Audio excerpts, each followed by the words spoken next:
நாம நிறைய கத்துக்கிட்டே இருப்போம்.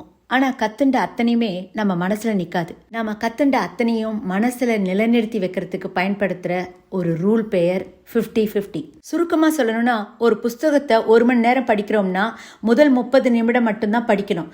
அடுத்த 30 நிமிடத்துல படித்ததை யாருக்காவது கற்பிப்பது போல நினைத்து பார்க்கணும். அதாவது 50% கற்றல், 50% கற்பித்தல்.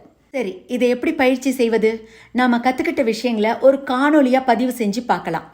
அது சிரமமா இருந்தா ஒரு காகிதத்துல அது ஒரு கட்டுரையா எழுதி பார்க்கலாம். படிச்சதை அப்படியே அப்பட்டமா காப்பி அடிக்க வேண்டாம். அதுல ஒரு முக்கியமான பாயிண்ட்ஸ்களை மட்டும் நினைவு கூர்ந்து எழுதி பார்த்தா அது அப்படியே மனசுல பதியும். இதுவும் எனக்கு சிரமமா இருக்கு அப்படி நினைச்சீங்கன்னா ஆடியோவா ரெக்கார்ட் பண்ணி அதை நீங்களே திருப்பவும் கேட்கலாம். அப்ப அதுல இருக்கிற பிழைகளோ அதுல இருக்கிற தவறுகளோ நமக்கே புரிந்து நம்ம மனசுல ஆழப்பதியும். ஸோ மக்களே, ஒரு விஷயத்த நாம என்னைக்கும் மறக்காம இருக்கணும்னா 50-50 ரூலை நினைவுல வச்சுக்கோங்க. ஓகேயா?